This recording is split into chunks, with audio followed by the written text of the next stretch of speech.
Hi all, my name is Lea and I'm a management and industry consultant working in financial services, and in this video I will share with you how you can hold on to a perfect meeting etiquette regardless of being in a virtual or an in-person meeting. I've probably held and participated in thousands of meetings so far, and the following 13 tips are the most important meeting do's that you should follow to make a perfect professional impression. Meeting etiquette item number 1 is to be punctual.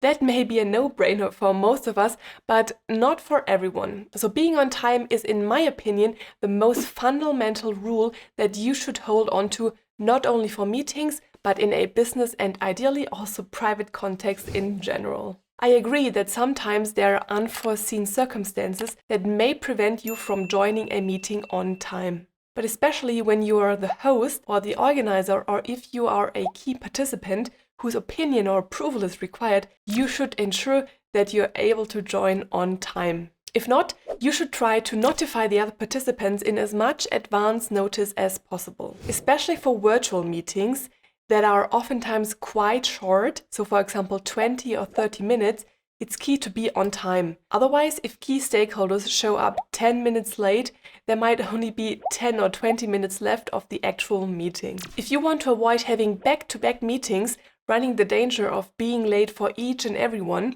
you can try to schedule 20 instead of 30 minutes or 50 instead of 60-minute meetings. Often, the scheduled time is also sufficient to discuss the topic, and you have at least a little bit of leeway in between. Within the meeting, you should make sure to properly introduce yourself. Of course, the round of introduction can be skipped if everyone knows each other already, but if that's not the case, you might want to suggest that. And doing so, you make sure everyone is on the same page and knows why that person is participating in the meeting and what their capabilities are. For proper meeting introduction, you should make sure to cover your full name, your location, your team or department, your job title or your role and responsibilities, as well as why you are participating in that specific meeting.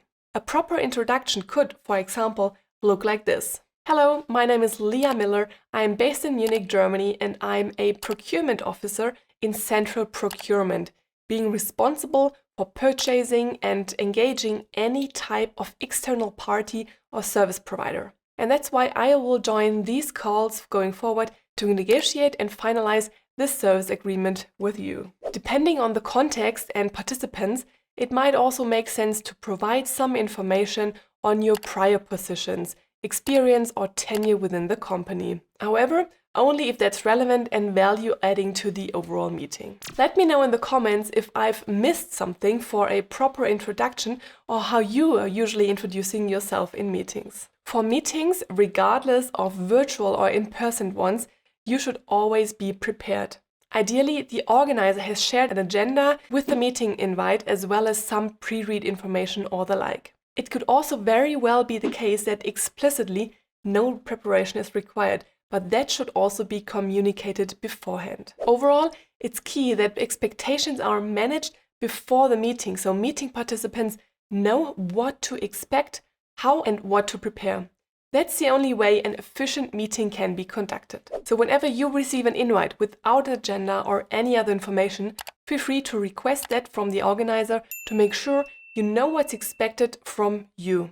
In case you need to prepare for the meeting, keep the ultimate meeting goal in mind and prepare yourself accordingly. So for example, if the goal of the meeting is to make a certain decision, you should think about what's required from you and what you need to prepare in order to make that decision. To further hold on to a proper meeting etiquette, you should dress properly. That's especially relevant for virtual meetings that you might conduct from home. But just because you're sitting at home does not mean that you should wear your cozy homeware to your virtual business meetings as well. So regardless of the setup and place of your meeting, make sure to have a professional outer appearance. So make sure to wear a proper shirt or blouse, maybe even with a jacket if you like, or if the shirt only is too cold. So as you know, there is no second chance for a first impression, so dress to impress. Another meeting do is to stick to the agenda.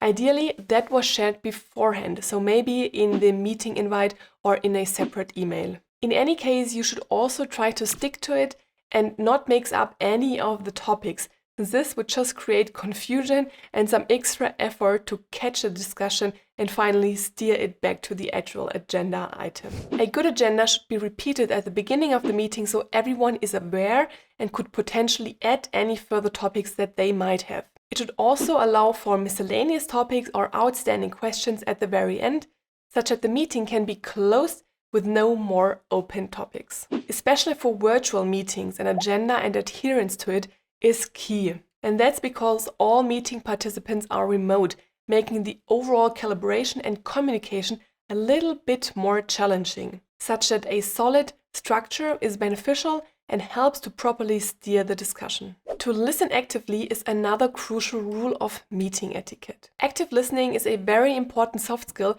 that could very well be discussed in a separate video. But for the sake of simplicity, make sure to follow the following tips. Try to pay attention to everything what's being said and do not comment or judge any of these statements immediately. Rather, reflect on what's being said and ask potentially clarifying questions or describe the situations in your own words. Whilst listening to others, make sure to observe the opposite as a whole, to try to reflect on gestures and facial expressions in combination with the spoken word. Active listening might be even a bit more important for virtual meetings, because there you might not be able to see the entire body language of the other, or might have problems to interpret the facial expressions because the video quality might not be too good. In any case, be aware of the challenges and try to even more focus on what you can observe instead of what you can't. Especially in virtual meetings, speaking clearly is another part of proper meeting etiquette. Since everyone is dialed into the meeting from home,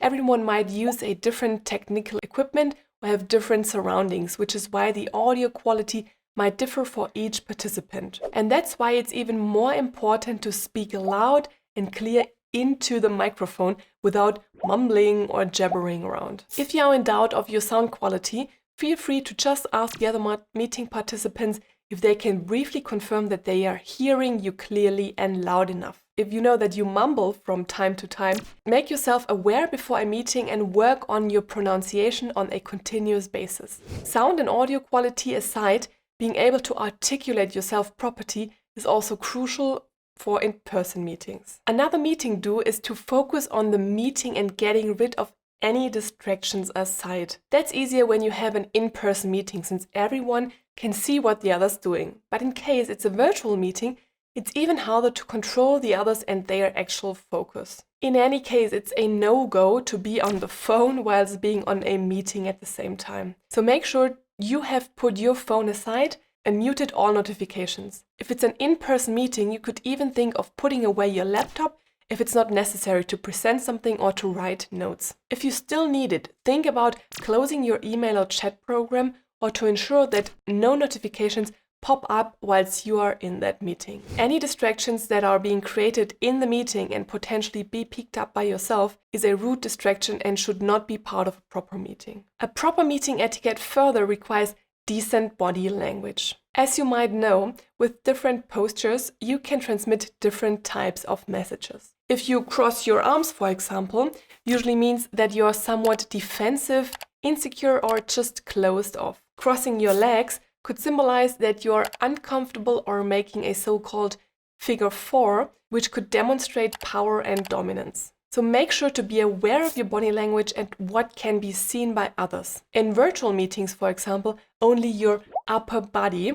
and your arms and head can be seen. So it does not matter what you do with your legs and feet. Regardless of the meeting you are in, make sure to have your body language under control. So for example, I've already seen someone in a meeting openly yawning several times or resting their head onto their arms almost for the entire meeting. Now think about what that non-verbal communication transmits and if you would want to be seen like that. Eating and drinking is another point to discuss when it comes to meeting etiquette. Of course, you'd never want to forbid to drink during a meeting. That's complete nonsense in my opinion and should be treated as completely normal. In-person meetings as well as virtual meetings, it's perfectly fine if you have a glass of water or a cup of tea or coffee at hand. However, where I still struggle with this, when people drink out of a huge bottle or a gallon right in the middle of the meeting. Then I ask myself if they were not able to pick up a glass of water just for the sake of that meeting. But fine, I appreciate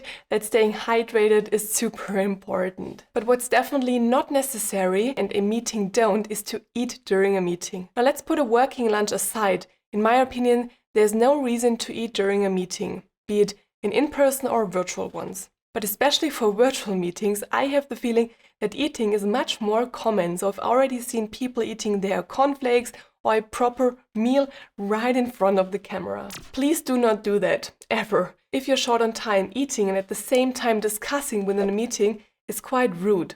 Drinking yes, eating no, period. Another meeting do is to capture notes. There's nothing worse than going out of a meeting and having forgotten what's been discussed and not knowing what your own action items are. Therefore, make sure to always take notes of what's being discussed in the meeting, which next steps were agreed, and which action items were distributed to whom. Always think about what the key takeaways are that you would want to report to your manager or any other person that did not take part in the meeting. So whatever these key points are, note them down and you will be fine. If you're not sure how to take good meeting notes, check out this video in which I share my own meeting note template. One of the tips for a proper meeting etiquette was being on time. And now, when the meeting is over or the time is out, you should also make sure to close on time. By closing on time, I mean ideally not overrunning the meeting, or at least not overrunning it drastically. I admit, sometimes there's just 1 or 2 minutes required to close a topic or approve a request, which is fine. But there's nothing worse than overrunning a meeting so much that you will be late to all of your subsequent ones. If you would have stuck to your agenda as well as properly managed the time throughout the meeting, you would not need to overrun. In case you run the risk of overrunning, just ask everyone if they might have another 5 or 10 minutes or if they have a subsequent meeting. If that's the case, you should respect their time and schedule a follow-up to finish the discussion. A final meeting do is to leave the meeting room as you found it initially. Assuming it was nice and perfectly tidied up, that's also how you should leave it once the meeting is over. That means that you should make sure that all windows are closed, the tables and desks are properly arranged again, that all empty bottles or used glasses are taken away, and that the written flip chart pages are taken off and disposed. There is nothing worse than coming into a meeting room that was left super messy and unorganized from the prior meeting participants. Just because it's rude, and in case you have to tidy it up at the beginning of your meeting, valuable meeting time is already taken away at the very beginning. Obviously, that's only relevant for in-person meetings, whilst there's nothing to tidy up after a virtual meeting, maybe except for your own desk. So that's it for the 13 tips for a proper meeting etiquette. I'd appreciate if you would subscribe to the channel for further videos on career and self-development. Also, consider giving a thumbs up or commenting if you found the video helpful. Thanks for your support and see you next time.